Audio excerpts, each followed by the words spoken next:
See, very simple and correct definition of observation is study by careful surveillance, viewing, watching and monitoring in order to know more about the subject in focus. For observation there has to be a focus. If there is no focus, you can't observe. Focus, एक subject चाहिए on which you are focusing your thoughts, observation, you are viewing it, watching it, observing what are the changes, everything. So that is called as observation. Study by surveillance, viewing, watching and monitoring. Observation also means making a note of or taking a notice of. Actually, this is part of my book, Miasms and Body. In fact, if we look at the history, even birth of homeopathy can be correlated with observation. When Hahnemann was going through the Quellens Materia Medica, he came across something what he observed which caught his attention, and then he made a study of that incident, whether it is really in actual it exists or no, and then he came out with the incident that cinchona bark produces malaria like symptoms. So it was one observation which has given rise to birth of homeopathy. So right from its birth, homeopathy has been associated with observations.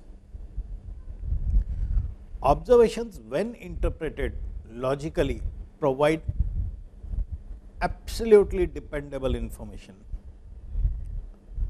For example, how do you observe that the patient who is in front of you is speaking lie?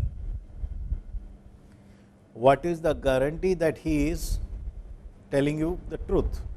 Or how do you understand that the person has a tendency to contradict, or he is angered?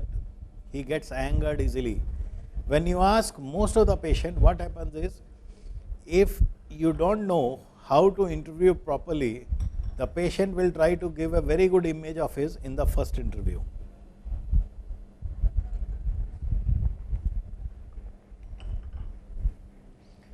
So you should develop this art of observation in order to understand what the patient is telling is correct, dependable and can be prescribed upon or no.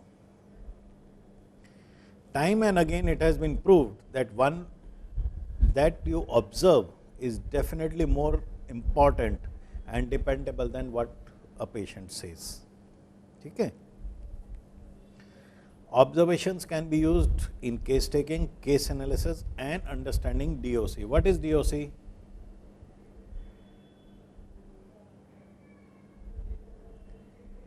What is DOC?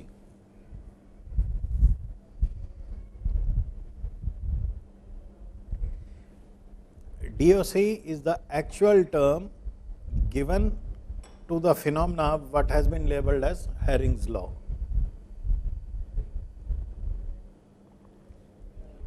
Direction of cure. Okay. In fact, there is lot of controversy with regard to Herring law,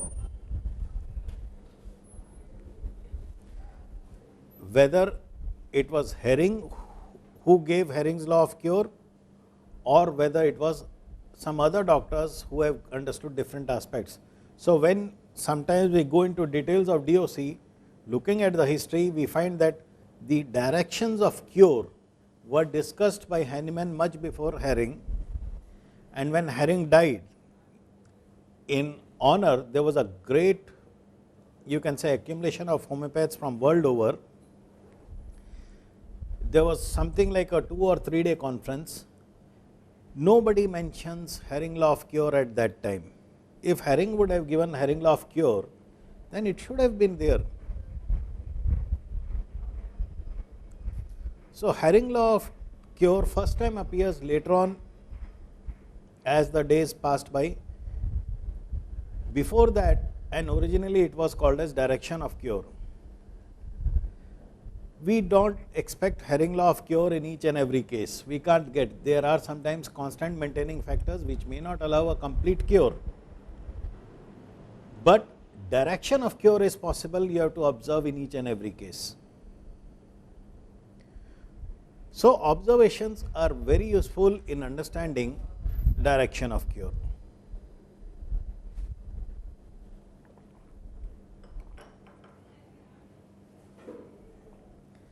Observations can also be pointed towards miasms, rubrics, constitutions, and ESD.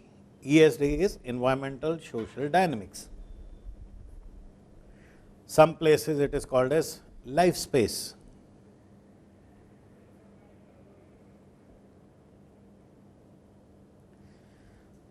Remember, whatever the patient is telling you has to match. For example, if patient says that he is a very, very organized person, he takes greatest of care to have everything in proper order, and at the same time you are observing that his buttons are not buttoned properly, so what will you interpret? That this man may not be that organized. So, you should know what is to be observed and how it is to be interpreted.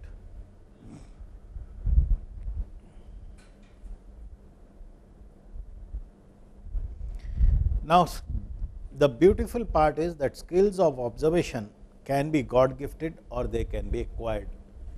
That means you can develop them over the period of time. Hahnemann was blessed with skills of observation, and fortunately people can develop with a little effort, regular practice, one can develop fairly good skills of observation.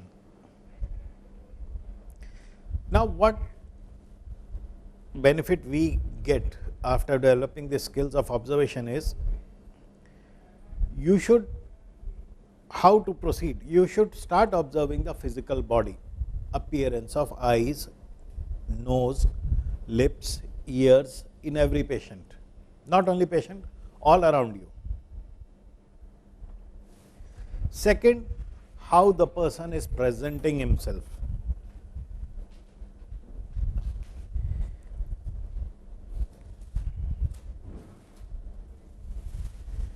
How is his communication?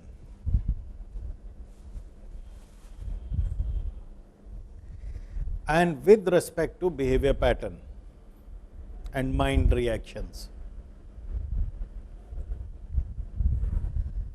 See, sometimes when I am in practice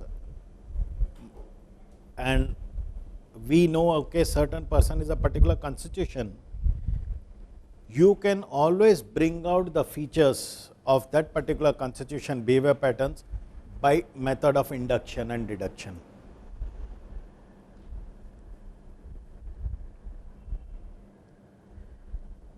I don't know what the future will be for this thing. If sometimes we have clinical classes, I can show you how to induct and deduct in the patient. Live we can have a patient session and I can tell you how to induct and deduct. Like for example, I will tell you an example from my practice. There is a case which is a diagnosed case of platina. Now, what is the basic feature of platina? When I say the word platina, what picture of personality comes to your mind? Superiority. Okay? Now, if you want to show the platina reaction, what will you do in the clinic?